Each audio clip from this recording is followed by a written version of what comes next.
wabarakatuh. Slide-nya ditampilkan oleh panitia apa saya?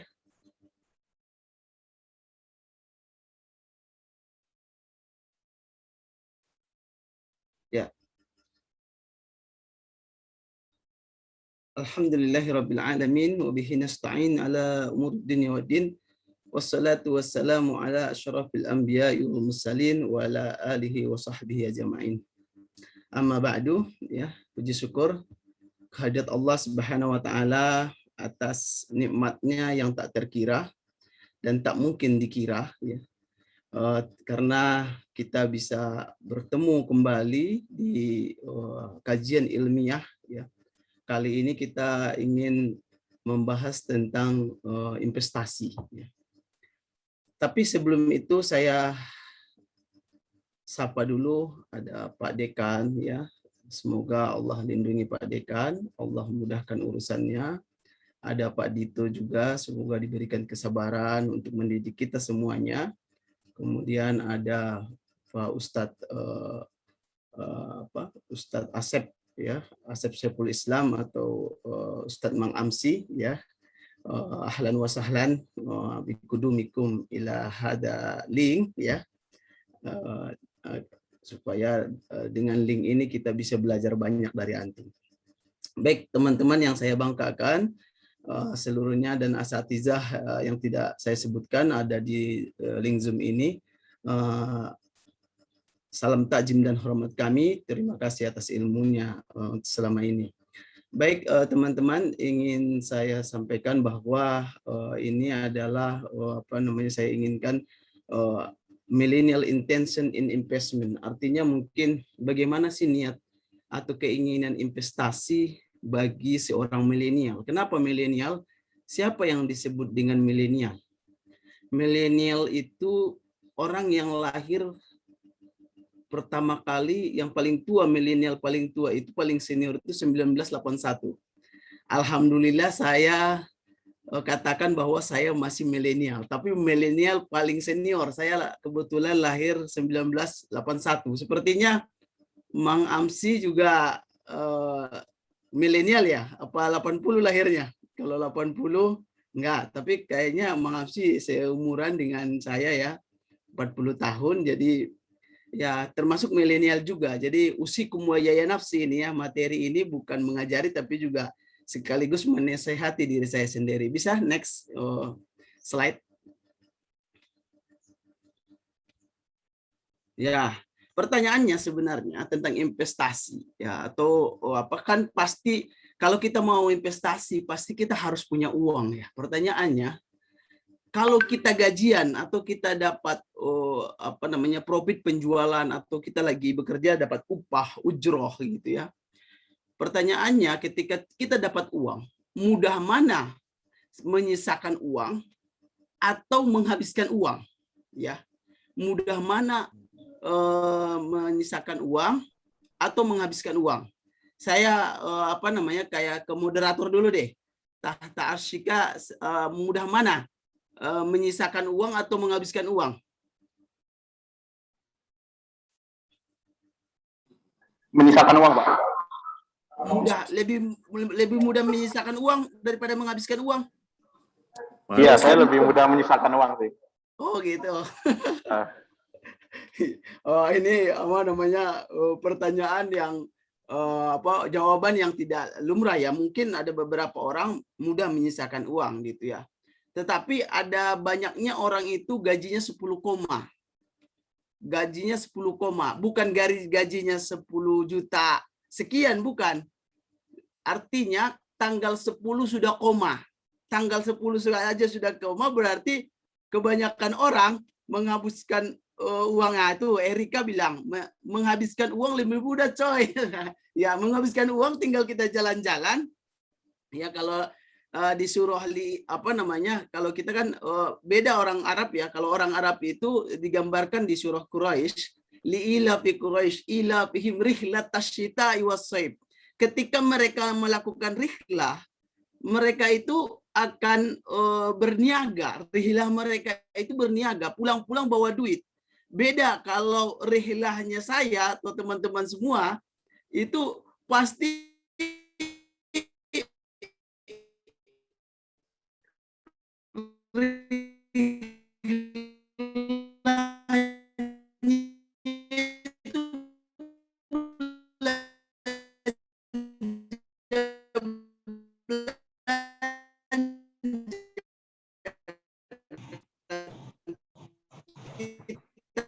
ke Borobudur, kita belanja Jogja, pasti ngabisin duit. Pulang-pulang rihlat tasyita sampai sampel jawaban memang tidak apa namanya, tidak kena dengan yang ingin saya kata. Mungkin si Arika mengatakan kalau saya menghabiskan uang itu lebih mudah. Next, ya.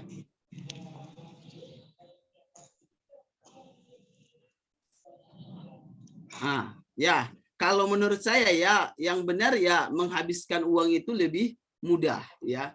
Karena kalau menyisakan uang itu susah, karena ada saja jalan keluarnya dia gitu. Jalan, kita udah apa namanya, udah sisa-sisakan ini, harus di saving gitu. Tapi akhirnya habis juga gitu. Next.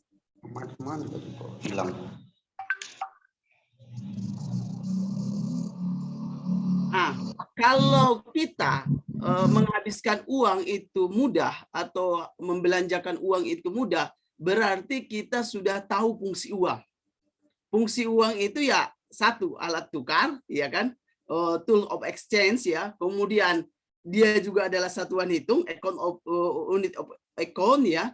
Kemudian kalau Islam hanya mengakui dua ini ya, alat tukar, satuan hitung. Tetapi kalau orang konvensional, orang Barat mengatakan store of value, dia adalah penyimpan nilai, ya. Tetapi di sini nggak ada ini untuk simpanan begitu ya. Jadi uang itu bukan untuk dipendam, bukan untuk disimpan, kemudian jadi tambah banyak, nggak ada ceritanya. Ini seperti hewan ternak. Kalau kita simpan malah nilainya turun, kena inflasi ya. Next.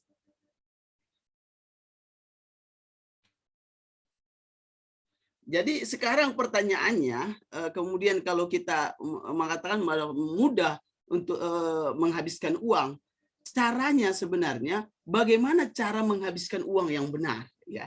Caranya bagaimana menghabiskan uang yang benar? Akan ada metode yang menurut kita ini adalah jalan terbaik begitu, ya. Ya, apa yang harus menjadi prioritas? Next. Saya ingin menceritakan begini. Ada seorang dosen. Suatu hari dia masuk kelas. Ya, next. Ya, dosen ini kemudian dia membawa masuk besertanya ada ember besar, kemudian batu-batu besar di luar ember ya, di plastik gitu. Kemudian ada kerikil, batu-batu kecil, kemudian ada pasir. Kemudian dia meminta salah satu mahasiswanya untuk memasukkan semua yang dia bawa di luar ember itu masuk ke dalam ember. Alhasil, si mahasiswa ini memasukkan yang lebih mudah dulu dimasukkan. Ya, yaitu pasir dia masukkan dulu. Kemudian hampir memenuhi setengah ember, baru dia memasukkan kerikil. Pas ketika dia mau memasukkan batu-batu besar, itu sudah nggak muat. Ya. Kemudian dosen itu mengatakan, lihat, ini apa yang sudah dimasukkan ini nggak muat pada ember ini. Padahal menurut saya muat. Mahasiswa tertegun. Bagaimana caranya Pak biar muat? Ditumpahkan lagi semuanya, isi ember itu, kemudian dimasukkan batu besar dulu. Batu-batu besar dulu dimasukkan ke dalam ember, kemudian dimasukkan batu-batu kecil, kerikil-kerikil ke sela-selanya. Sesudah dimasukkan batu-batu kecil, kemudian disiram dengan pasir. Semuanya masuk full sama satu ember. Ternyata yang tadi tidak masuk, kalau metodenya itu benar, dia bisa masuk semuanya. Ya, ya next.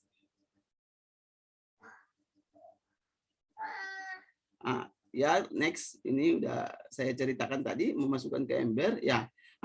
Sekarang pertanyaannya, bila kita kembali kepada pengelolaan uang kita, sesudah kita gajian dapat duit, apa yang harus kita utamakan dulu? Yang pertama, bayar utang, men, ya. Bayar utang dulu, ya. Jangan kemana-mana dulu. Dapat uang, berapa utang Anda? Langsung. Kalau ada cicilan motor dulu. Kalau ada utang ke tetangga dulu. Ada utang ke teman dulu. Karena utang itu adalah pertanggungjawaban kita. Nanti soal makan apa besok terserah. Yang penting bayar utang dulu, men, ya kan? Next. Kemudian tadi kewajiban kita kepada orang, juga kewajiban kita kepada Allah. Perintah Allah. Tetapi tetap kita berikan kepada orang lain, yaitu bayar zakat. Ya, kalau zakat ya pasti orang harus sudah nisab, ya, sudah haul, tetapi ada ijtihad ulama memberikan kemudahan bagi kita. Kalau orang gajian silakan dibayar zakatnya bulanan. Kemudian itu kan sebenarnya belum sampai haul, tetapi ini ijtihad, ya, daripada kalau kita orang gajian gajinya segitu-gitu aja, anggaplah yang sudah wajib zakat itu 7 juta. 7 juta, kemudian sampai setahun baru dia bayar, harus berapa gitu, ya. Harus bayar 1,5 juta atau 2 juta, agak berat, ya, kalau dikumpulkan akhirnya 7 juta kali 12 kemudian dikali 25%, segitulah yang dikeluarkan zakatnya, berat. Nah, kalau kita setiap bulan ngasih mungkin 200.000, 250 gitu, agak lebih ringan, ya. Bayar zakat, ya. Kalau tidak bayar zakat, zakat itu kan standar minimal orang kaya. Jadi selain zakat ada infak, ada sedekah, ya. Waktu di pesantren dulu sebelum lulus, pas lulusan, ya, teman-teman juga pasti merasakan, ya, yang di pesantren ada wejangan dari Pak Kiai. Saya ingat betul kata Pak Kiai, anak-anakku, namanya almarhum Kiai Haji Imam Badri. Semoga Allah lapangkan kuburnya dan ditempatkan di tempat yang terbaik. Allahu yarham, insyaallah. Amin, amin. Dia mengatakan begini, anak-anakku, dia suaranya memang agak mengebas, ya. Saya doakan agar anak-anakku zakatnya banyak. Kita heran, kenapa ya Pak Kiai mendoakan kita bayar? Kalau saya doakan anak-anak sukses, anak-anak kaya, belum tentu bayar zakat. Tapi kalau saya doakan anak-anakku banyak zakat, pasti sudah kaya, katanya. Alhamdulillah, ya. Ya, itu doa seorang kiai kepada anak itu ternyata bisa dibalik-balik begitu, ya. Bukan kita didoain jadi presiden, karena presiden belum tentu bayar zakat. Tapi kalau didoain seorang muzaki, ya anaknya nanti sudah jadi muzaki, itu jadi cita-cita. Jadi anak kita juga sekarang bisa jadi kita doa apa, nak, cita-citaku kamu apa? Oh, cita-cita saya astronot, Pak. Cita-cita sekarang itu harus ditambah. Cita-cita jadi astronot yang bayar zakat. Iya. Karena kalau jadi astronot aja belum tentu bayar zakat, ya kan? Nah, kalau cita-cita kamu apa? Jadi profesor yang bayar zakat, ya gitu, ya. Ya, next. Ya, prioritas juga sebenarnya, meskipun saya nggak tulis prioritas, namanya tabungan haji. Tahu nggak sekarang tabungan haji itu kalau kita sekarang lunasi kuota haji sekarang, berapa lama akan berangkat?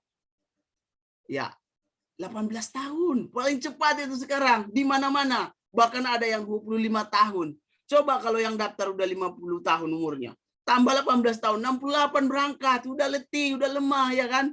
Dan haji itu ibadah fisik. Tawaf, sa'i, melontar jumroh, berdiam diri di Musdalifah, kemudian Arafah, semua itu. Dan antara pemondokan dengan Masjidil Haram jauh, dan semua itu butuh fisik yang kuat, yang segar gitu. Dan haji itu kan man istata'a ilaihi sabila, siapa yang bisa. Tapi ingat nggak pepatah? Ada pepatah, men. Dia katakan man arafa budda sabaris ta'adda. Artinya apa? Siapa yang tahu jauhnya perjalanan, susahnya perjalanan, mahalnya perjalanan, pasti ada, bersiap-siap dia. Jadi kalau orang pengen sesuatu tapi tidak mempersiapkan diri, sama juga bohong, men, ya kan? Nah, makanya saya katakan bahwa kalau kita mau haji ya siapkan, kayak kata-kata John F. Kennedy ya, dikatakan siapa yang tidak melakukan perencanaan berarti dia telah merencanakan kegagalan. Ya. Siapa yang tidak punya perencanaan dia telah merencanakan kegagalan. Berarti kalau tabungan haji kita nggak rencanakan, ya kita tidak berencana manistato'a ila sabila, menjadi golongan manistato'a. Ini kan panggilan Allah, ya panggilan Allah, tapi Anda harus siap-siap terhadap panggilan. Kalau kita mau panggilan interview kerja, ya kita harus siap-siap dong, cari tahu tentang perusahaan itu, ya kan? Cari tahu apa yang harus dikerjakan. Kalau ditanya, kamu bisa apa, Mas? Oh, bisa segalanya, Pak, tapi harus diajari. Ya, nggak masuk dong, ya kan? Kita harus punya modal dulu, ya kan? Ya kan? Nah, next.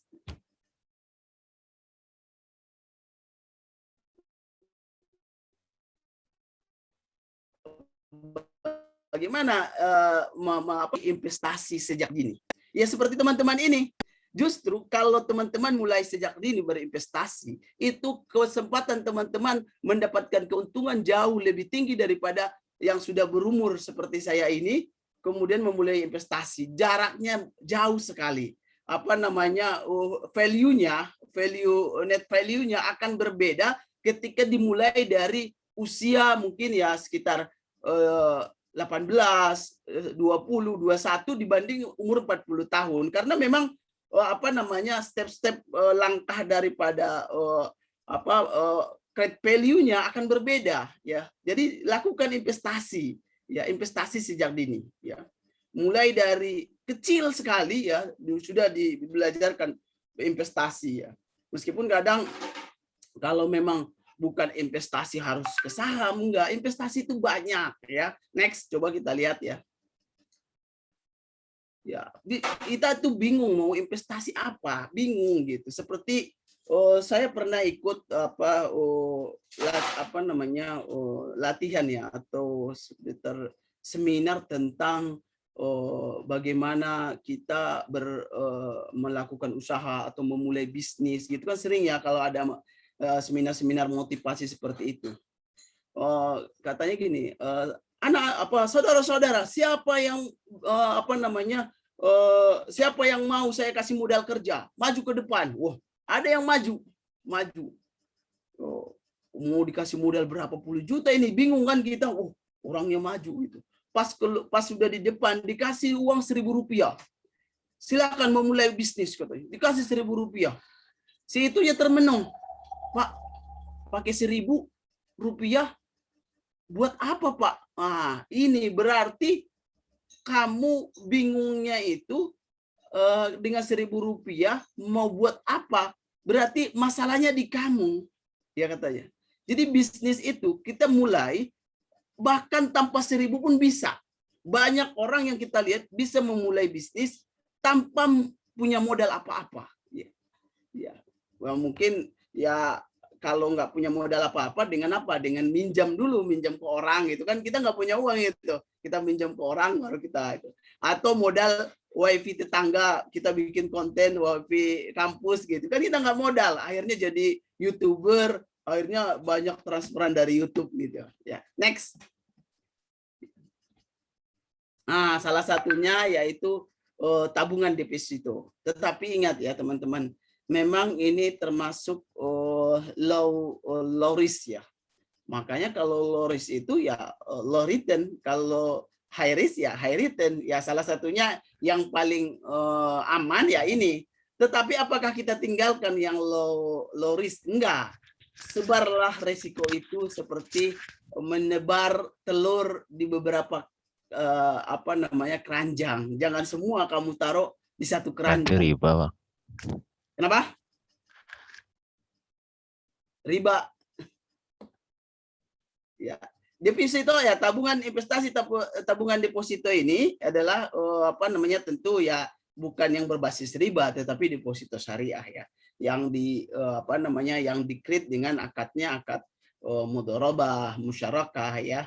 Kemudian bisa juga kita kerjasama atau apa namanya musyarakah musyarakah ya. Banyak sekarang sudah dibuat fatwa-fatwa yang kemudian didesain agar memang tidak melanggar syariah ya. Jadi karena lingkungan dari muamalah ini kan lebih banyak apa namanya al-aslu fil muamalah. Jadi asal dari muamalah itu ya al-ibahah, kemudahan dan kebolehan. Jadi kecuali ada apalah, kecuali larangan. Jadi kita kalau di kolam itu ada kolam 100 meter, tetapi ada 3 x 3 meter, itu nggak boleh ada buaya di situ. Gampang, kita nggak boleh berenang di situ kan enak. Ya dibandingkan yang ibadah, kalau ibadah semua haram kecuali yang diperintahkan. Ini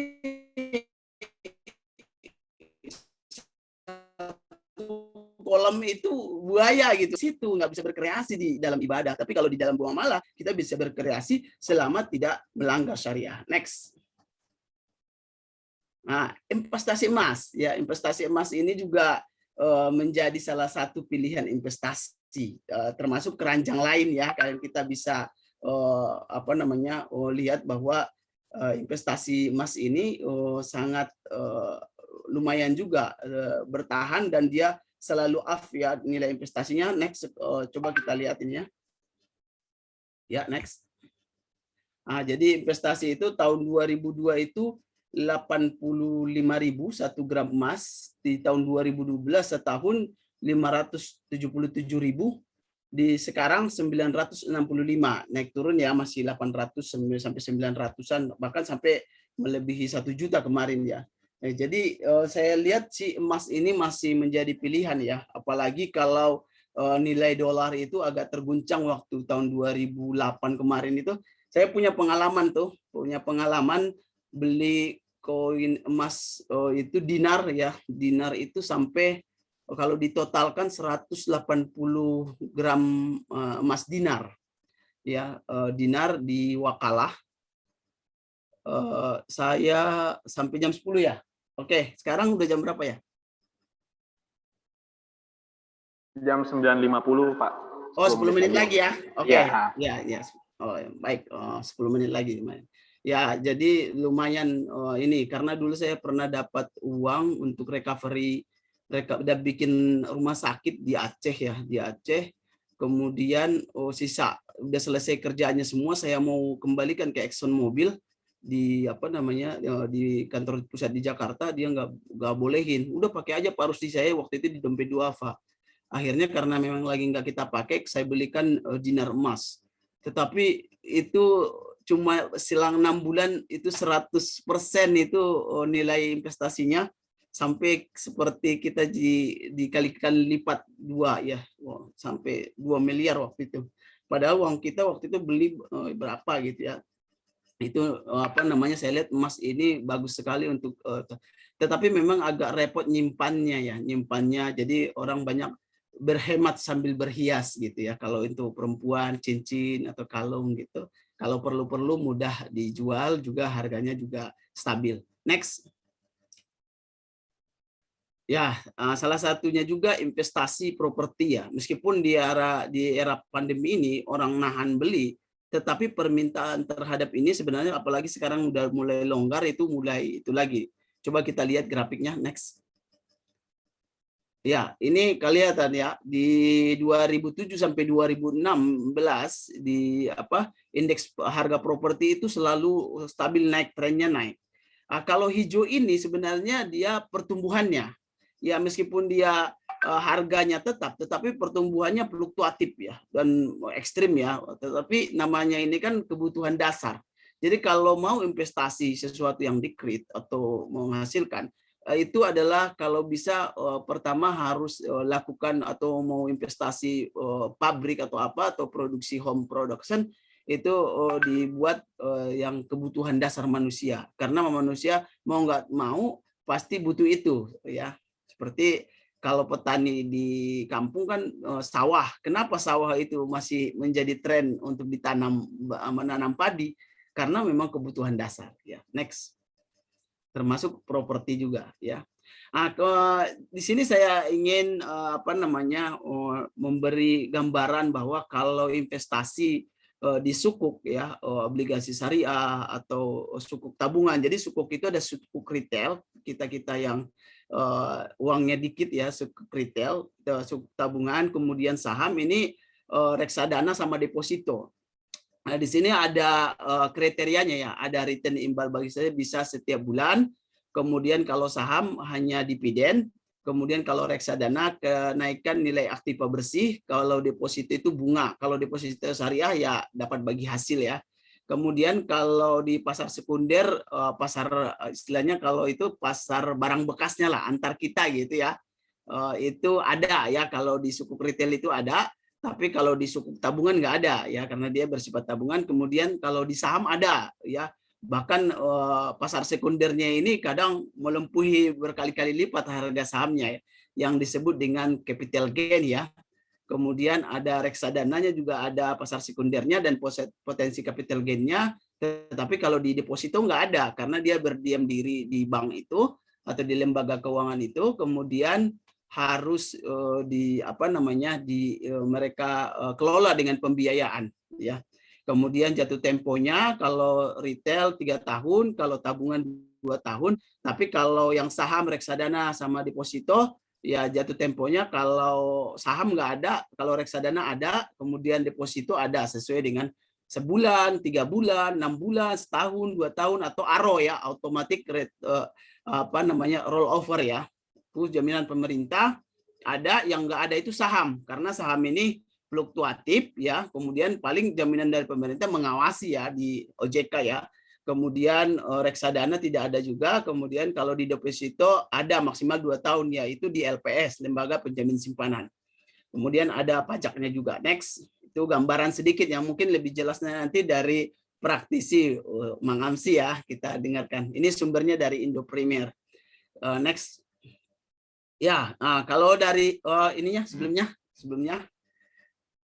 ya, kemudian kalau gini ya, kalau kita lihat dari instrumen keuangan ini paling paling menggiurkan saham, karena memang kalau kita berhitung begini, perbandingkan dengan nilai inflasi yang 5-6%.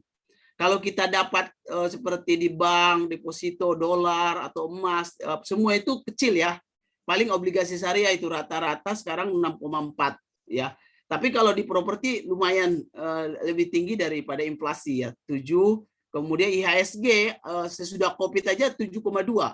Kalau sebelum Covid sampai 10,14%. Ini jadi tidak bisa diungguli oleh inflasi ya. Perlu, jadi inflasi itu pertimbangan ya. Sama aja dong, kita udah dapat 5%, tapi nilai uang juga turun 5% ya. Ya sama aja kita nggak investasi. Ya next. Ya sekarang kemudian yang tadi kan pertama bayar utang, kedua zakat, ketiga haji, keempat investasi. Kemudian yang kelima baru dari semua itu sisakan untuk kebutuhan hidup.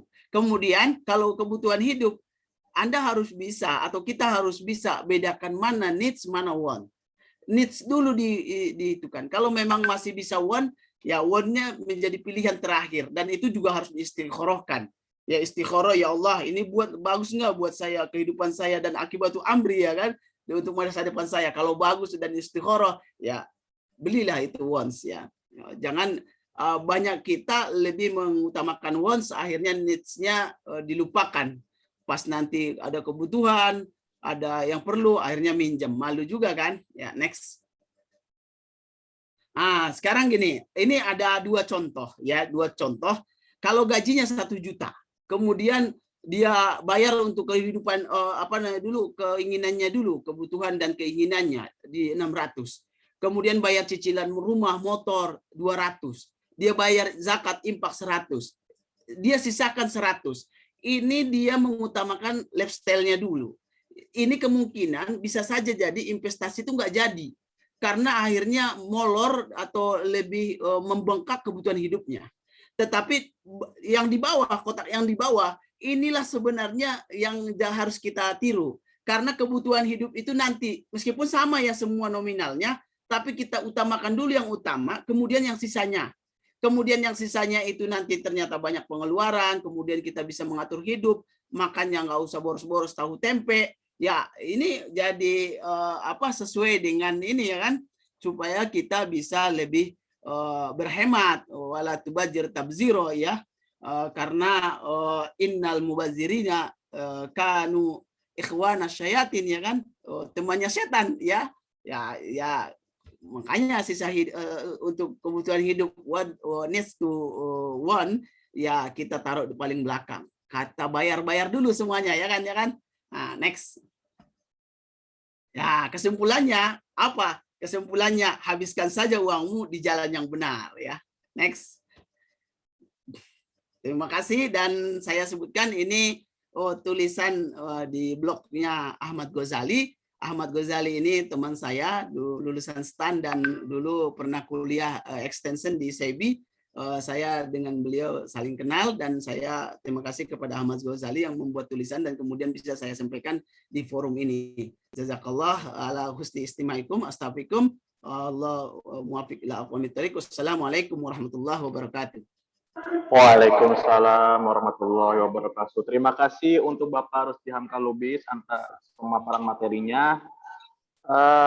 Beranjak ke sesi selanjutnya. Sebelum itu kami akan membacakan CV beliau. Nama lengkap beliau adalah Bapak Asep Muhammad Saiful Islam. Beliau juga biasa dipanggil dengan sebutan populernya Mang Amsi ya. Dan beliau begitu juga dikenal sebagai founder saham syariah. Dan untuk riwayat pendidikan beliau pernah sekolah di SDN Cibarebek 2, Cibeber Cianjur, kemudian melanjutkan ke MTS Al-Karomah Cibeber Cianjur, dan lanjut ke jenjang selanjutnya di Madrasah Aliyah Negeri Cianjur, dan kemudian beliau mengambil program S1 di Universitas Pendidikan Indonesia Bandung, mengambil jurusan pendidikan bahasa Arab, dan selanjutnya beliau mengambil program S2 di UIN Jakarta, jurusan pengkajian Islam.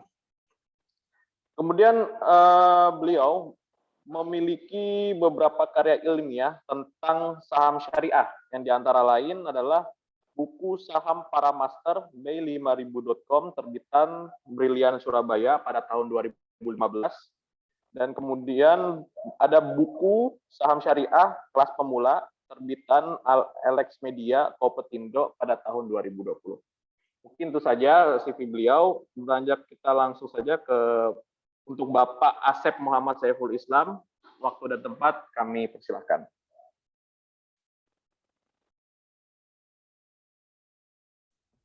Bismillahirrahmanirrahim. Mohon maaf, saya mau ngecek dulu suara saya sudah terdengar, Mas Zili. Sudah, Pak. Aman. Oke. Assalamualaikum warahmatullahi wabarakatuh. Waalaikumsalam. Alhamdulillah wa kafa wassalatu wassalamu ala nabiyil mustafa sayyidina Muhammadin wa ala alihi wa ashabihi ahli sidqi wal wafa. Yang terhormat Bapak Profesor Dr. Nasaruddin Umar MA sebagai Rektor PT IKI Jakarta, yang terhormat Bapak Andi Iswandi sebagai Dekan Fakultas Syariah, yang terhormat Pak Dito Ali Pratama, Ketua Prodi Ekonomi Syariah PT IKI Jakarta, yang terhormat narasumber Pak Dr. Rusdi Hamka Lubis, yang terhormat juga seluruh panitia acara webinar Pekan Ekonomi Syariah dari Himpunan Mahasiswa Ekonomi Syariah PT IKI Jakarta, dan yang terhormat para hadirin Bapak Ibu teman-teman semuanya yang sama-sama menyimak pagi ini. Mudah-mudahan apa yang kita laksanakan, yang kita lakukan di pagi ini mendapat ridho dan keberkahan dari Allah Subhanahu wa taala. Izinkan saya share screen dulu, Mas. Sebentar. Oke.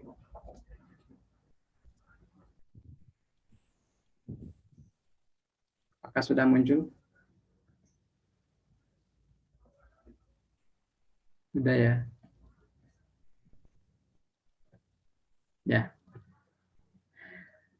tema yang kebetulan pagi ini kita bahas adalah mengenal investasi saham syariah.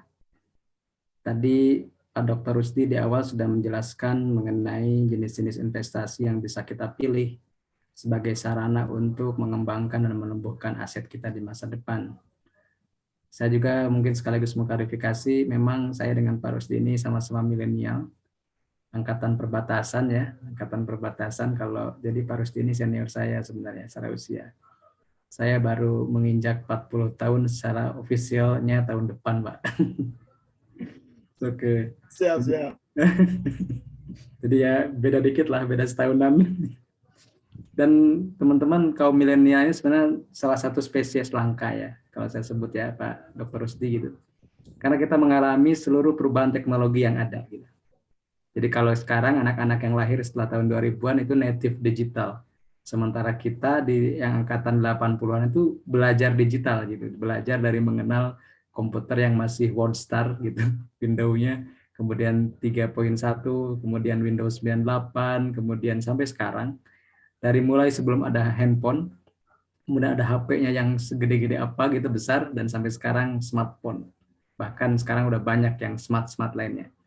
Jadi kita alhamdulillah diberi kesempatan untuk menyaksikan perubahan digital tersebut, dan alhamdulillah juga bisa berbagi kepada berbagai generasi dari mulai generasi baby boomer sampai yang zilenial sekarang. Sedikit perkenalan tadi sudah oleh Mas Moderator ya. Jadi sehari-hari saya tinggal di sini di rumah yang mewah ya, mepet sawah begitu. Kemudian saya suka dengan kondisi seperti ini karena bisa melihat simbol atau tamsil dari investasi itu berawal dari menanam, kemudian merawatnya, menyayanginya dari berbagai hama sampai kita bisa panen hasilnya. Itulah sawah yang bisa saya lihat setiap hari di samping rumah saya. Saya sehari-hari sebagai guru bahasa Arab di Mantiga Cianjur, tapi mungkin teman-teman lebih mengenal saya sebagai semacam orang yang punya passion di bidang saham syariah. Dan alhamdulillah beberapa bulan lalu ada yang mencantumkan itu di Wikipedia. Jadi seolah-olah saya memang official, orangnya real gitu, bukan orang yang abal-abal gitu. Karena sekarang banyak yang mengatasnamakan saya pribadi dan juga komunitas syariah saham untuk penipuan. Jadi teman-teman harap waspada dan hati-hati. Tagline lainnya gitu dari kami syariah saham adalah dari belantara untuk Nusantara. Seperti yang diungkapkan tadi, saya itu tinggal di kampung, ngajar di gunung, sesekali ngajar di gedung. Dan dari belantara untuk Nusantara, sekarang alhamdulillah sampai mancanegara. Teman-teman boleh berdiskusi dan silaturahim dengan saya secara pribadi di @mang_amsi dan komunitas syariah saham @syariahsaham di Instagram, atau juga belajar video-video tentang pengenalan saham syariah sampai kepada analisisnya di YouTube Mang Amsi. Dan ini yang terakhir adalah perkenalan dari saya terkait karya. Alhamdulillah ini sudah cetakan ketiga, saham syariah kelas pemula, disingkat Sari Kelapa. Dan di minggu terakhir ada yang ngirim foto dari Qatar. Dan alhamdulillah beliau memiliki buku tersebut, kemudian difoto di kanal Kuartir di dekat Doha di sana. Bukunya duluan lah ke sana, nanti insya Allah penulisnya yang nyusul ke sana. Oke, dan teman-teman selalu waspada kalau investasi itu banyak yang bodong ketimbang yang jelasnya. Apalagi yang bodongnya itu berkedok syariah.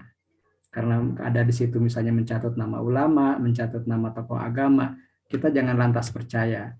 Ya, ini terbaru juga diingatkan oleh OJK di minggu ini, 5 Oktober 2021.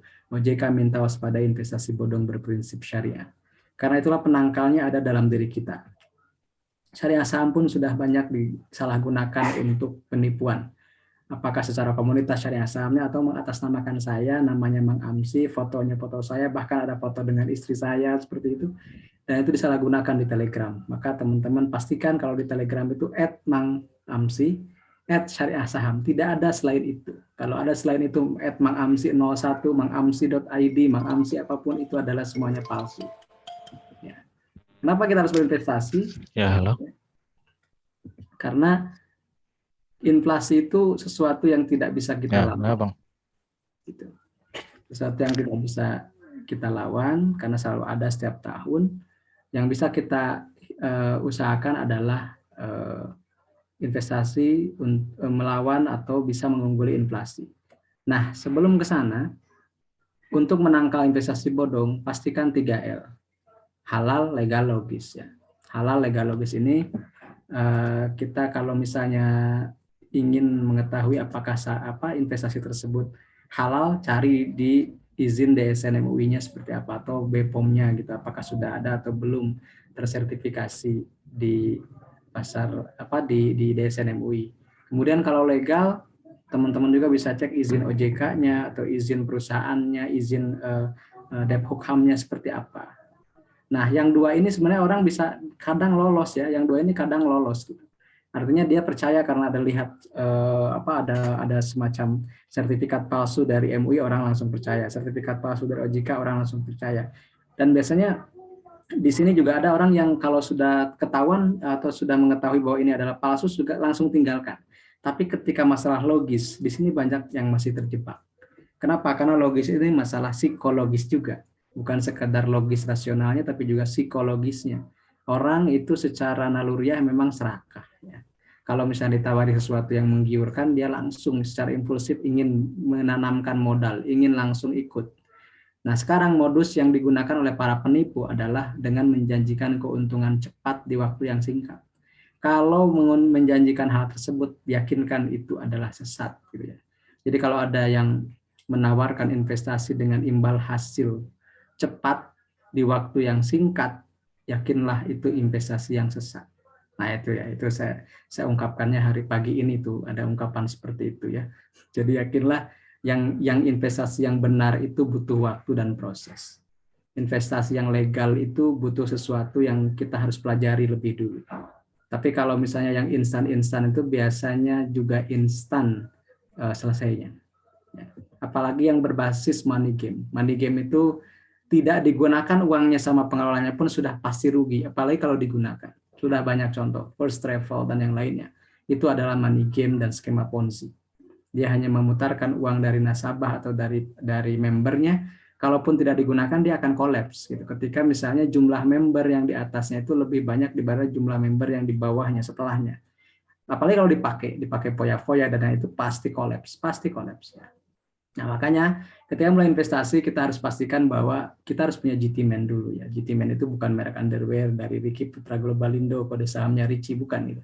Tapi GT-Man yang saya gunakan adalah Gold Time Instrument. Selalu saya ungkapkan ini di mana-mana karena ini yang lebih penting.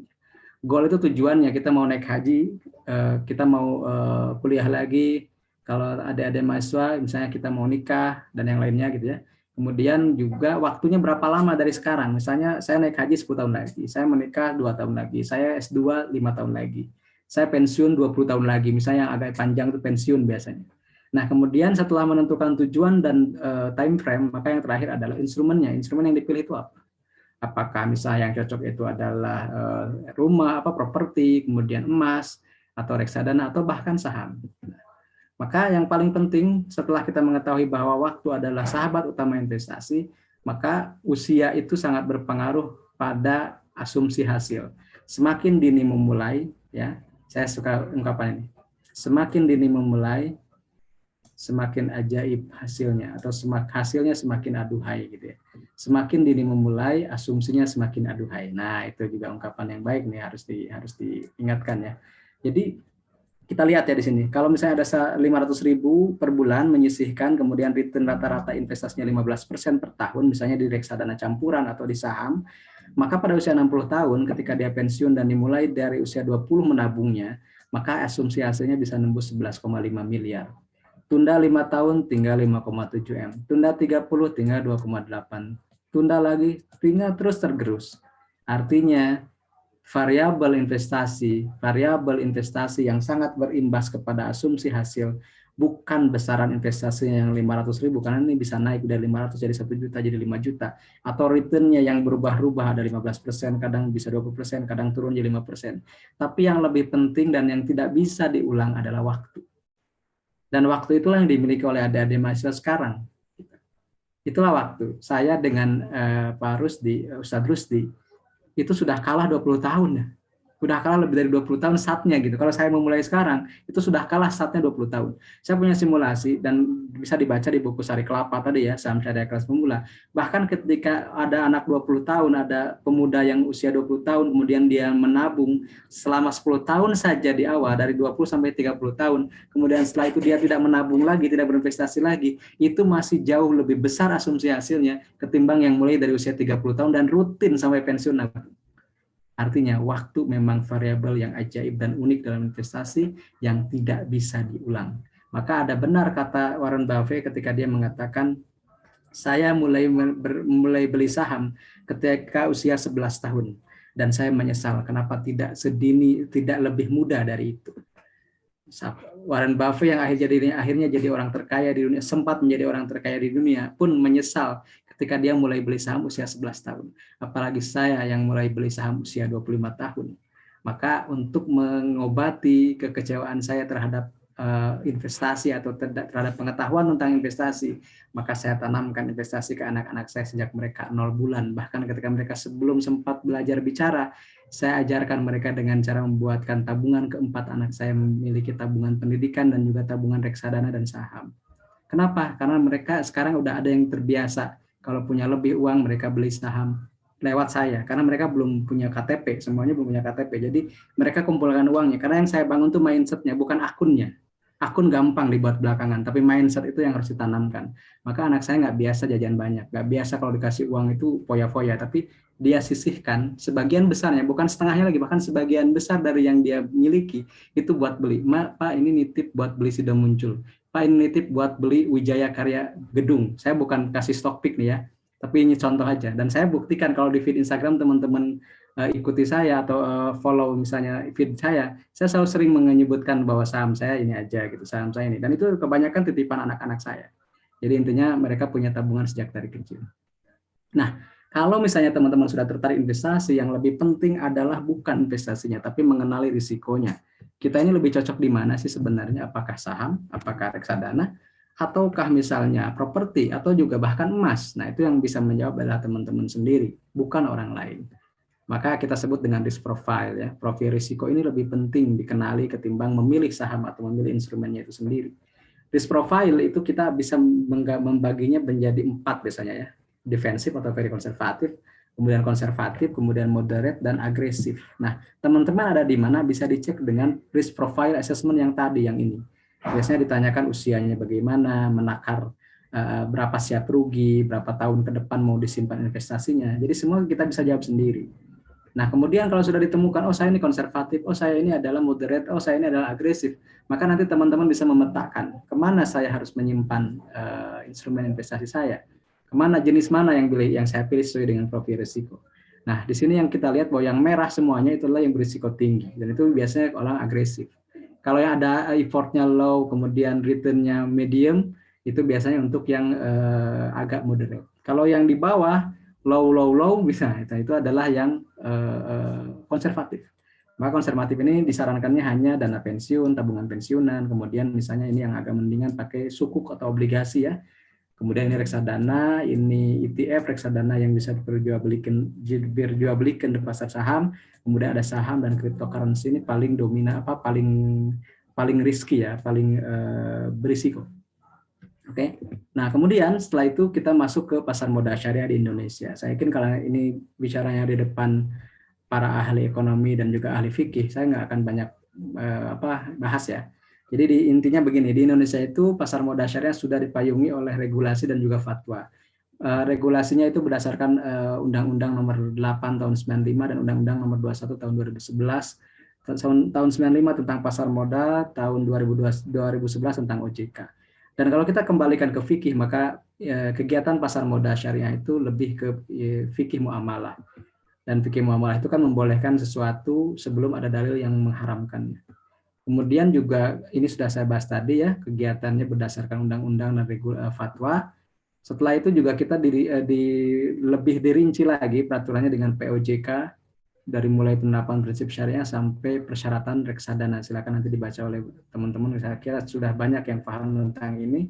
Kemudian juga didukung dan disokong banget oleh DSN MUI melalui fatwa-fatwanya dari sejak tahun 2000.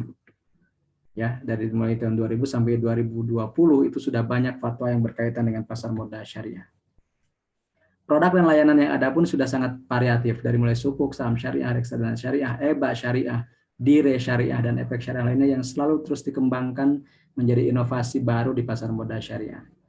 Kemudian demikian juga layanannya sudah mulai manajemen investasi syariah, penerbit daftar efek syariah, bank kastedian syariah, syariah online trading system, wali amanat, UPIS, dan ahli syariah pasar modal juga sudah ada di kita. Nah, tapi yang paling penting, teman-teman, kalau ditanya apa sih landasan pasar modal syariah, teman-teman cukup menghafal 4 fatwa saja, bukan menghafal semuanya, menghafal nomornya aja lah minimal. Dan saya kasih rumus, kan ini sudah saya sering share. 20, 40, 80, 2 kali 4 sama dengan 8. Ini adalah fatwanya genap. Tahunnya ganjil, 01, 03, 11. Jadi 20 2001, 40 2003, 80 2011. Dan 2011 ini 3 ditambah 8 ya, 2003 ditambah 8 itu sama dengan 11 ya, cocokologi aja ya biar gampang hafal kan. 20 2001, 40 2003, 80 2011. 20 tentang reksadana syariah, 40 tentang prinsip syariah di pasar modal, 80 tentang mekanisme perdagangan saham di bursa efek.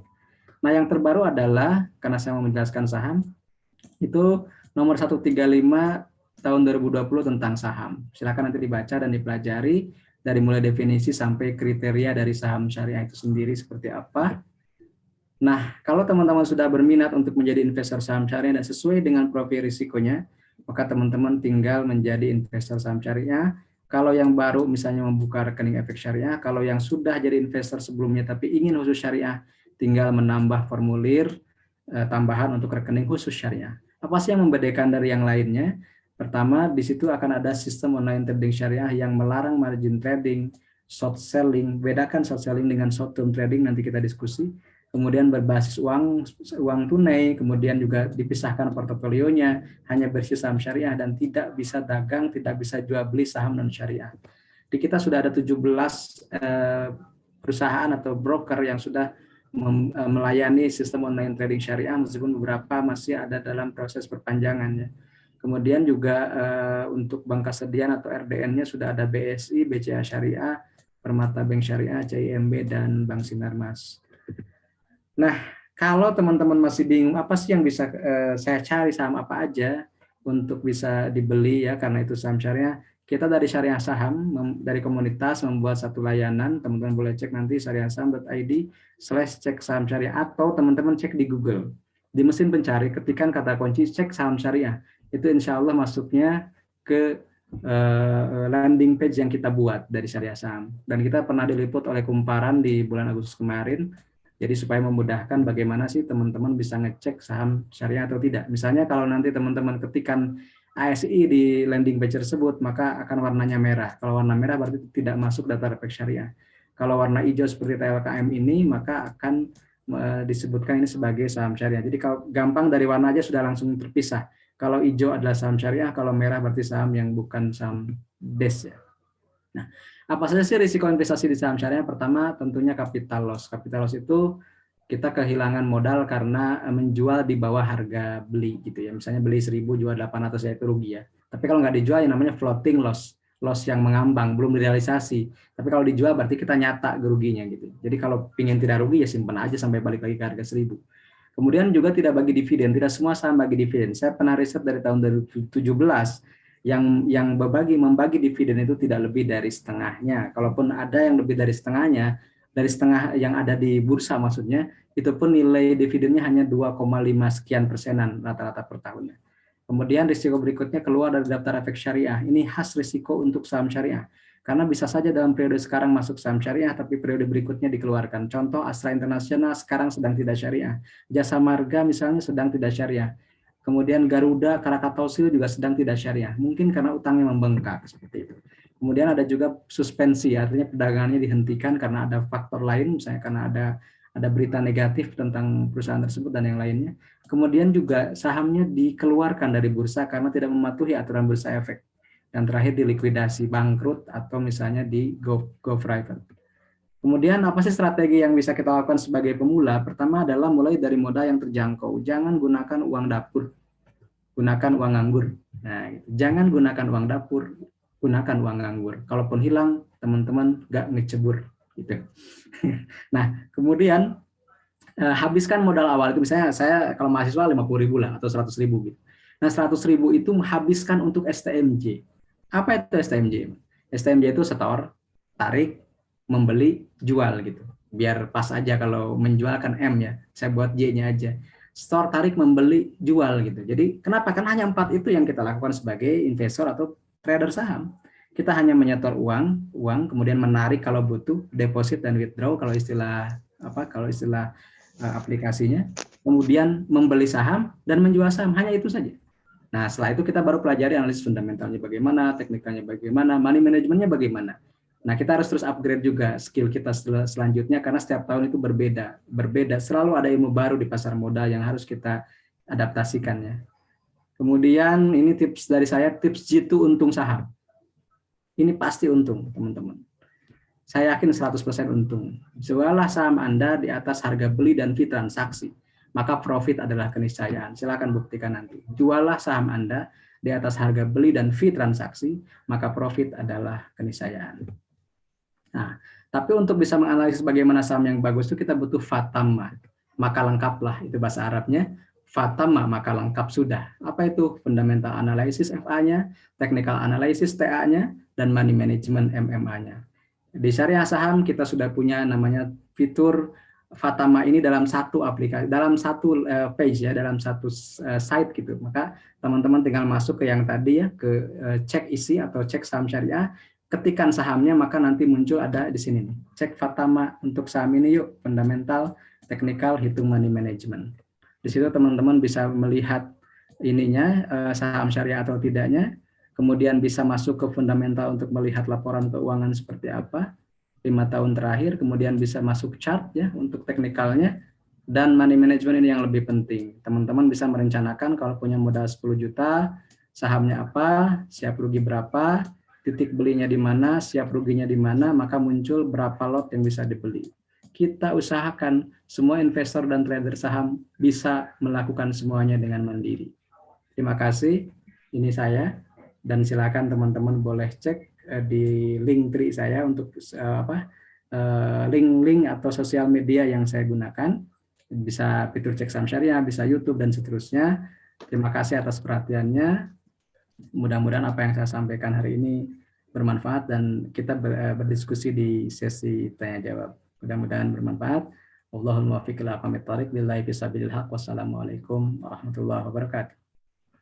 Waalaikumsalam warahmatullahi wabarakatuh. Terima kasih untuk Mang Amsi atas pemaparannya. Oke, beranjak ke sesi selanjutnya. Kita akan membuka sesi pertanyaan. Kita ambil dari 3 untuk orang yang bertanya. Untuk pertanyaan bisa dituliskan di kolom chat ya, teman-teman semua. Ya, silakan yang ingin bertanya, silakan.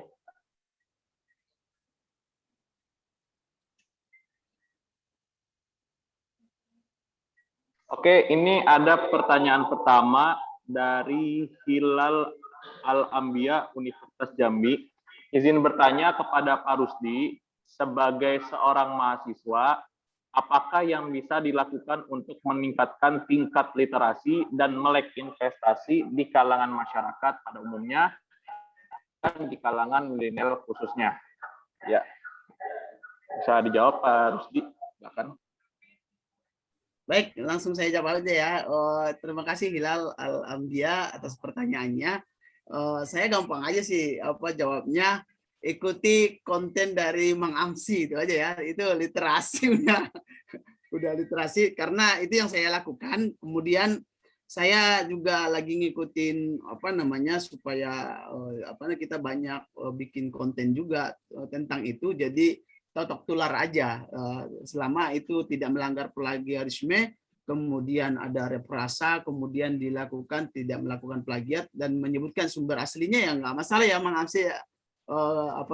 Kita bikin juga konten yang sama dengan itu nanti tingkat pemahaman terhadap saham syariah ya dan itu udah lengkap banget tadi.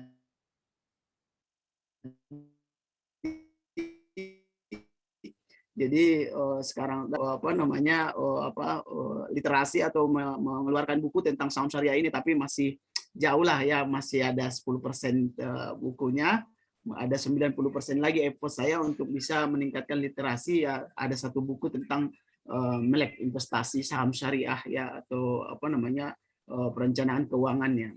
Gitu mungkin bisa dilengkapi apa namanya oleh Ustadz Asep Saiful Islam tentang literasi ini, bagaimana cara meningkatkannya. Terima kasih Hilal ya. Pak Mangapsi ada tambahan? Oke, terima kasih Kang Hilal dari Jambi ya. Jadi kalau saya sih berpikirnya, saya selalu teringat dengan peribahasa ini ya, daripada mengutuki kegelapan, lebih baik ambil lilin dan nyalakan gitu. Daripada kita terkungkung dengan ketidaktahuan, lebih baik ambil HP kemudian nyalakan mesin pencari. Sekarang sudah banyak di situ. Itulah yang mendasari saya juga membuat syariahsaham.com dulu. Bayangkan oleh teman-teman 2014 itu jarang sekali sumber informasi tentang saham syariah. Dan saya memberanikan diri membuat waktu itu, Pak Rusdi, Ustadz Rusdi, saya ketika itu masih di SPS. Jadi saya membuat syariahsaham.com itu di Taman SPS sebenarnya, di Taman SPS UIN Jakarta. Jadi itu saksi hidup ya, bukan saksi bisu ya, karena nggak bisa lihat. Dan saya membuat itu waktu itu masih blogspot.com, syariahsaham.blogspot.com. Pertama kali yang saya buat di situ adalah cara bagaimana jadi investor saham, karena kebetulan kalau saya 2007 pertama kali beli saham. Jadi ada sekitar 6-7 tahun pengalaman di saham tersebut, saya share lewat blogspot. Saya tidak peduli ada yang baca atau enggak, karena saya memang suka bikin blog waktu itu. Ternyata lambat laun setahunan lebih, itu ada orang bursa yang datang ke Cianjur buat roadshow. Kebetulan saya hadir dan kenalan. Terus beliau bilangnya begini, ini yang namanya Mang Amsi ya, yang saham syariahnya itu ada di Google nomor 1 katanya. Kenapa? Karena saham syariah waktu itu kata kuncinya selalu mengarahkan ke syariahsaham.com, karena belum ada web yang bahas saham syariah waktu itu. Jadi bagi saya literasi itu kita bisa mulai dengan apa yang kita jangkau sekarang. Kalau waktu itu saya suka dengan ngeblog, dan alhamdulillah sekarang kita bisa dakwahnya dengan berbagai platform. Misalnya bisa dengan Instagram, bisa dengan yang lainnya gitu ya. Tergantung dengan platform yang digunakan oleh masyarakat yang saat ini. Ketika ada yang menyarankan ke saya, Mang, kalau teman-teman mahasiswa sekarang lebih akrabnya di Instagram, saya buat akun Instagram. Terus terang akun Instagram saya itu 2018, setelah saya ngisi di ITB waktu itu, ada salah satu audiens yang menyarankan saya untuk membuat Instagram. Kita buat Instagram, dan alhamdulillah untuk syariah sahamnya kita sudah di 40-an ribu untuk followersnya, dan itu khusus untuk konten saham syariah. Kalau saya punya akun Mang Amsi itu ya bebas-bebas aja, saya isi kontennya boleh apa saja, karena itu kan tentang saya gitu ya. Kadang isi tentang perjalanan saya ngajar dan yang lainnya. Tapi kalau di syariah saham kita khususkan untuk edukasi. Karena sekarang demografi investor itu adalah milenial, 30 tahun ke bawah, bahkan 80% di bawah 40 tahun, kita mungkin akan lebih cocok ketika menggunakan platform yang dikenal oleh mereka. Maka kita gunakan Instagram, IG Story, dan seterusnya. Jadi apapun bisa kita lakukan dengan resource atau dengan kemampuan yang kita miliki, selama kita niatkan untuk edukasi, insya Allah banyak yang membantu. Terima kasih. Ya, terima kasih. Untuk pertanyaan selanjutnya dari Ibnu Zufar, PTIQ Jakarta. Assalamualaikum, izin bertanya bagaimana cara memilih broker untuk berinvestasi, dan broker apa yang antum recommended untuk para pemula? Terima kasih. Untuk para penjara bisa ingin menjawab? Mungkin saya yang jawab ya Pak Kang. Atau Pak Dr. Rusdi mungkin. Silakan Mang Amsi. Boleh nanti kalau kira-kira kalau udah lengkap saya nggak usah nambahin. Wah, jangan dong.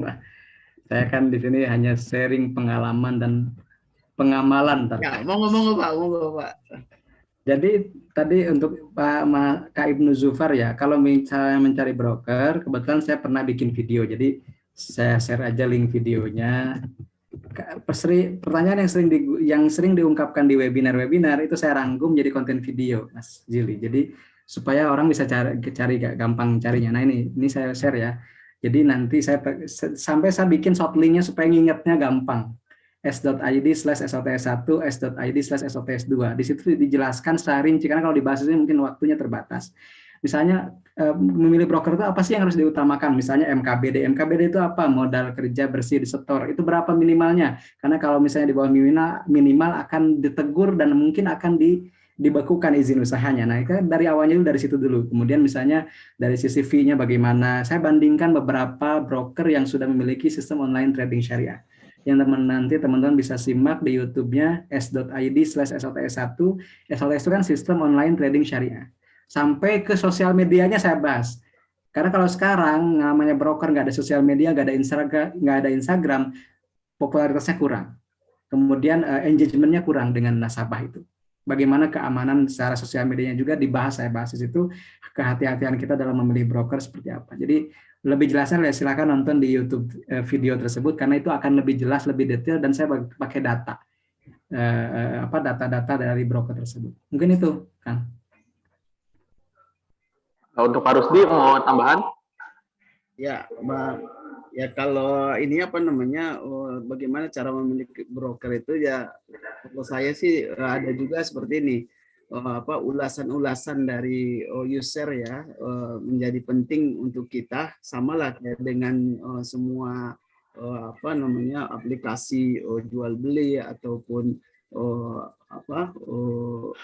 aplikasi-aplikasi yang ada pasti kan ada ulasan-ulasan. Kemudian kita lebih nyari komen negatifnya apa gitu. Karena memang kalau konten-konten itu sering kita lihat banyak orang hanya jualan dan yang baik-baiknya saja yang disampaikan, tetapi tidak resikonya gitu.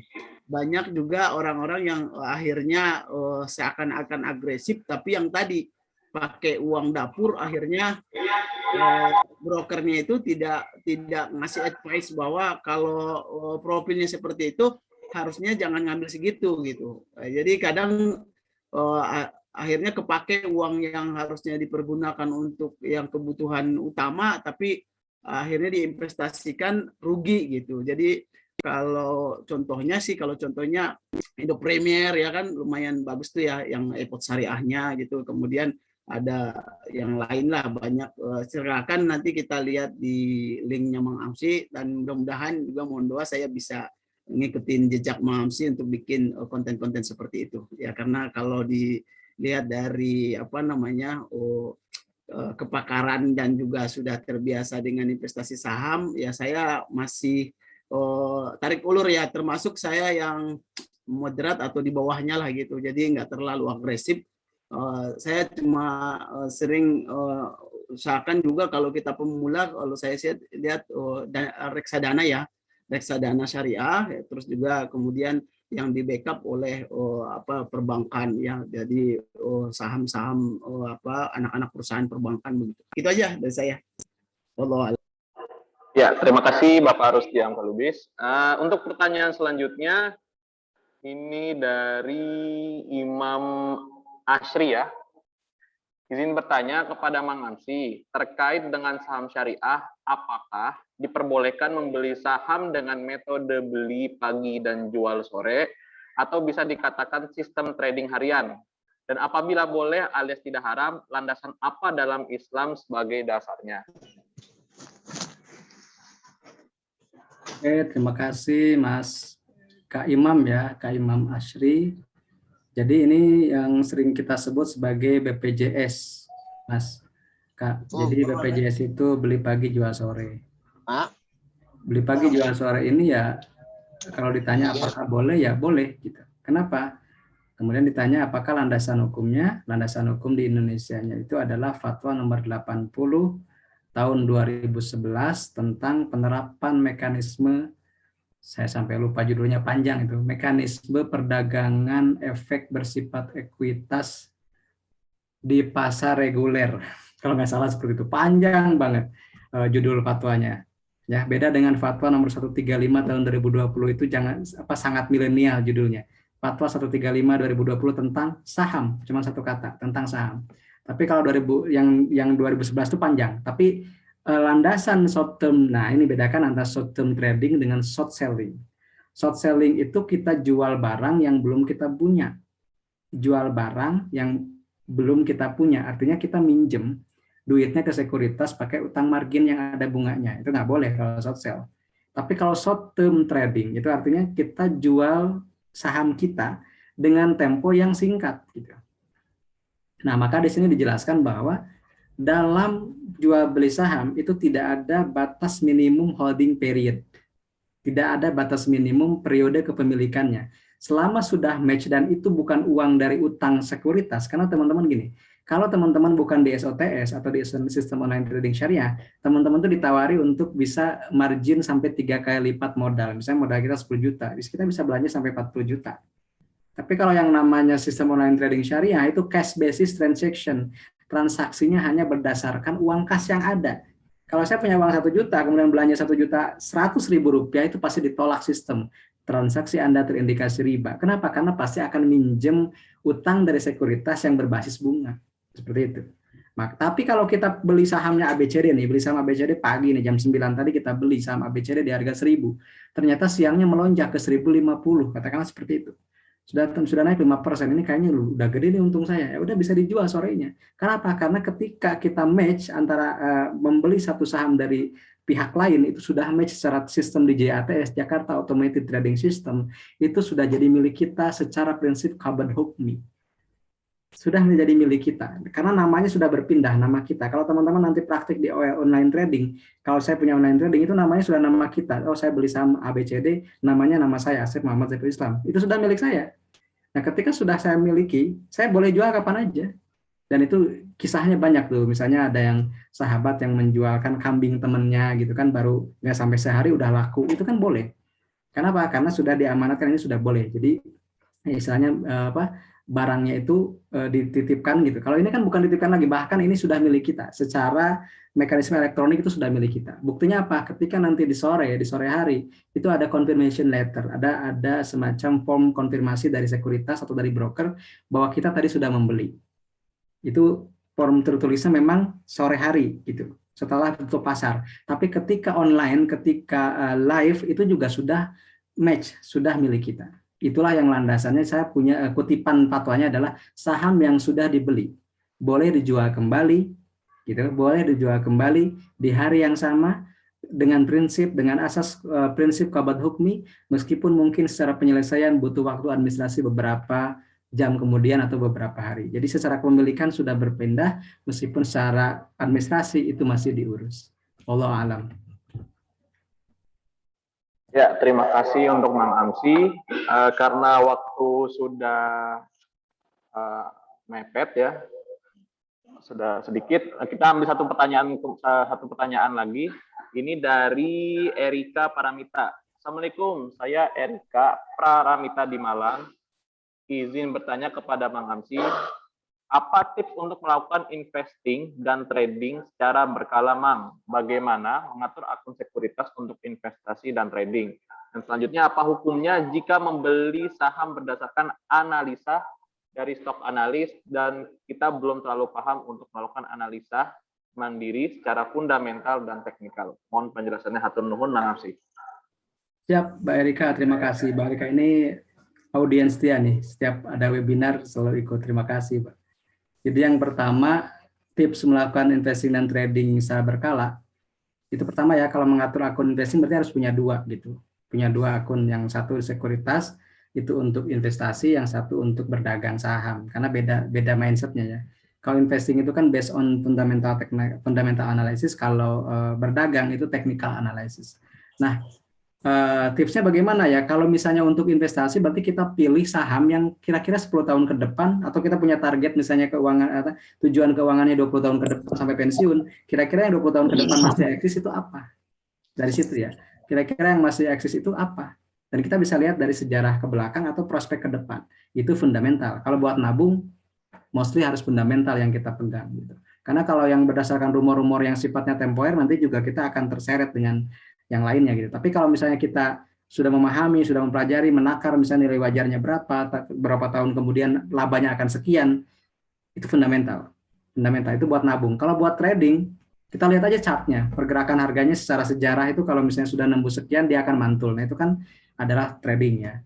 Jadi tipsnya pisahkan akunnya, Kalau saya sih biasanya seperti itu, hasil trading saya simpan untuk investasi. Jadi misalnya tradingnya udah untung nih, saya masukkan ke saham yang buat investasi.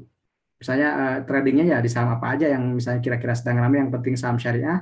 Kemudian setelah itu kita jual karena sudah untung. Nah hasilnya itu kita tanamkan di saham yang buat investasi. Misalnya katakanlah saham-saham consumer goods, itu saham-saham makanan, saham-saham obat dan seterusnya. Nah kemudian yang kedua, apa hukumnya jika membeli saham berdasarkan stock analysis? Kalau menurut saya itu boleh. Kenapa? Karena ketika kita membeli saham dengan rekomendasi atau dengan saran dari salah seorang analis atau misalnya beberapa ahli di bidang itu sudah melepaskan kita dari goror sebenarnya. Kenapa? Karena setahu saya goror itu kan beli apa aja tanpa ingin tahu apapun gitu. Pokoknya sama BCD ya belilah gitu. Karena orang lain lagi rame, nah beli. Nah itu kan sebenarnya tidak ada landasan. Tapi ketika kita, saya beli ini karena ada analis saham yang terkenal menyebutkan seperti ini, landasannya fundamentalnya seperti ini, teknikalnya seperti ini, ya kita ikut, gak masalah. Kenapa? Itu sudah mengurangi goror. Bahkan menurut guru saya ya, goror itu bisa hilang, bisa minimalisir ketika kita sudah tahu minimal ABCD itu saham apa. Itu sudah meminimalisir. Misalnya TLKM, TLKM itu Telekomunikasi Indonesia, itu BUMN yang bergerak di bidang telco. Itu sudah mengurangi gorornya. Apalagi kalau kita udah tahu ini Telkom itu secara fundamental labanya sekian, tahunya dari siapa? Dari analis, misalnya, karena kita nggak bisa pelajari sendiri, tapi kita pelajarinya dari analis, itu boleh. Itu sudah mengurangi lagi, menambah lagi, meminimalisir lagi gorornya gitu. Apalagi kita teliti lagi misalnya dengan pergerakan harganya, kemudian dengan prospek ke depannya, baca market outlook, nah itu juga lebih hebat lagi, lebih meminimalisir lagi. Ya. Jadi intinya sih kalau hukumnya boleh, karena belum ada yang melarang kan. Nah, al-aslu fil asya libaha hatta yadullah dalil at-tahrim. Kalau muamalah kan itu aja patokannya. Segala sesuatu itu asalnya boleh sampai ada dalil yang tidak membolehkan. Nah sekarang itu apalagi misalnya tadi patokan yang tidak boleh itu kan maghrib ya, maisir, garar, riba, batil. Nah ketika misalnya dalam konteks beli saham ini kita sudah meminimalisir gararnya, berarti ya sudah hilang gorornya. Jadi di situ kita sudah membeli sesuai dengan keyakinan atau keilmuan. Wallahu a'lam.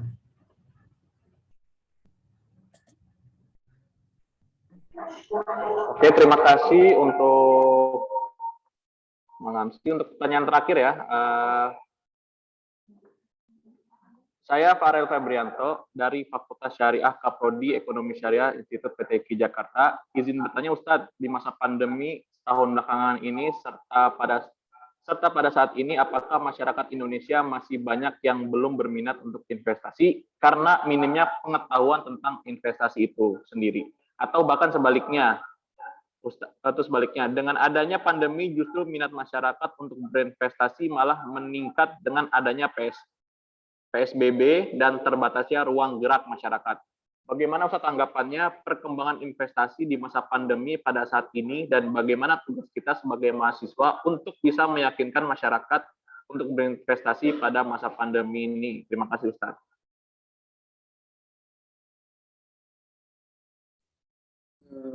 Rusdi ya atau ke saya? Oke, saya coba jawab ya, nanti dilengkapi lagi apabila ada jawaban yang kurang. Untuk masa pandemi ini memang ada beberapa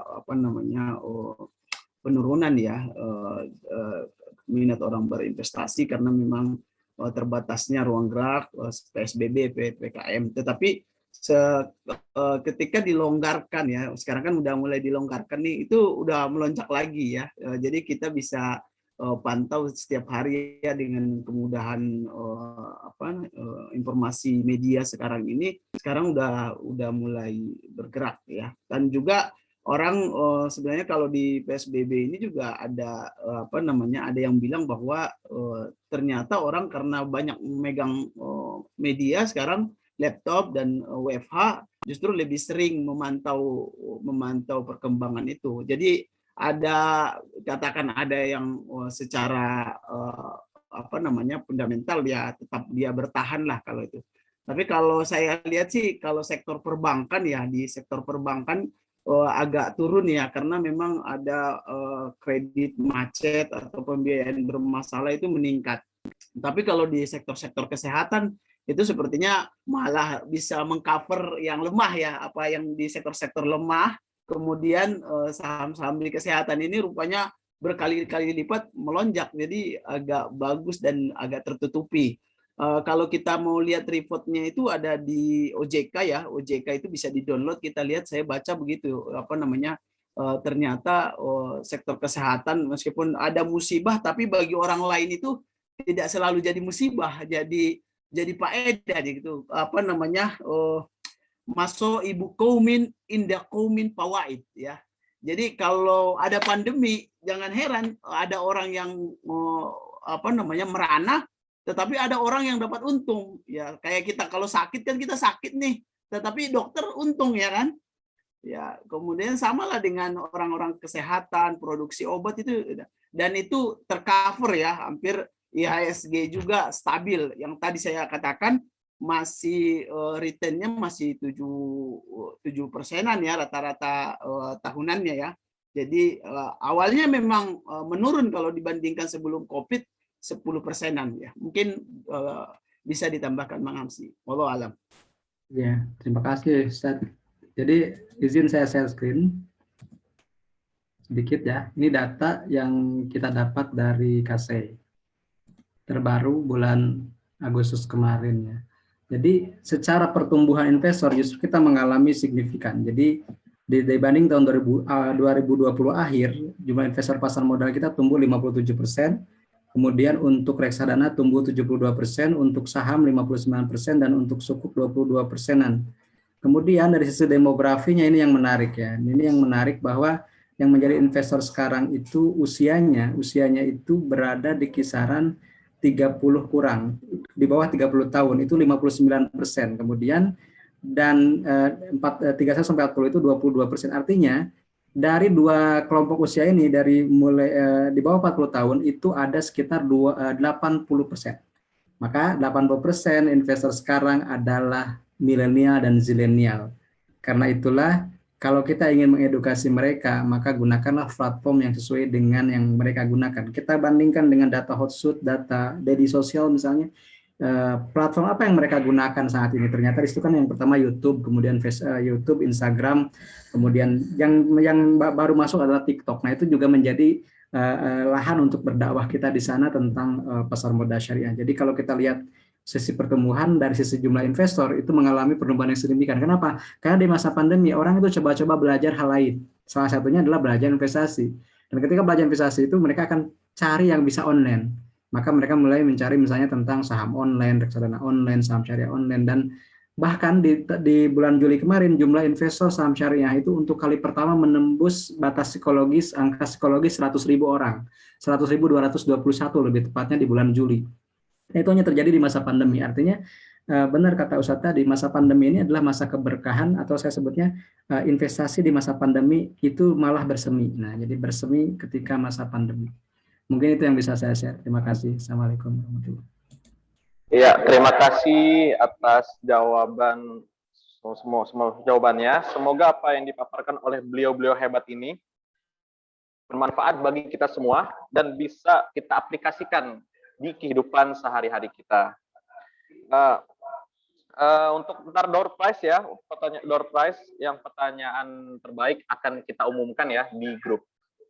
Oke, untuk sesi selanjutnya adalah serah terima sertifikat kepada pembicara, Bapak Dr. Rusdi Hamka Lubis dan Bapak Asep Muhammad Saiful Islam. Ya, silakan.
Ya, ini sertifikat untuk Bapak Asep Muhammad Saiful Islam.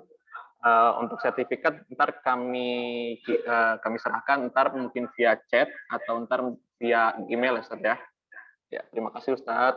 Dan selanjutnya sertifikat untuk Bapak Rusdi ya. Bapak Dr. Rusdi Hamka Lubis. Ya, begitu juga ntar Pak Dokter ya, kita kirimkan via chat dan mungkin via Gmail ya. Terima kasih Ustadz, Bapak Dr. Rusdi Hamka Lubis dan Bapak Asep. Nah, untuk selanjutnya kita akan mengadakan foto bersama ya. Tolong yang belum on cam, silakan di on cam, kita akan masuk sesi perfotoan. Ya, bisa dinyalakan kameranya, kita foto bersama-sama dulu.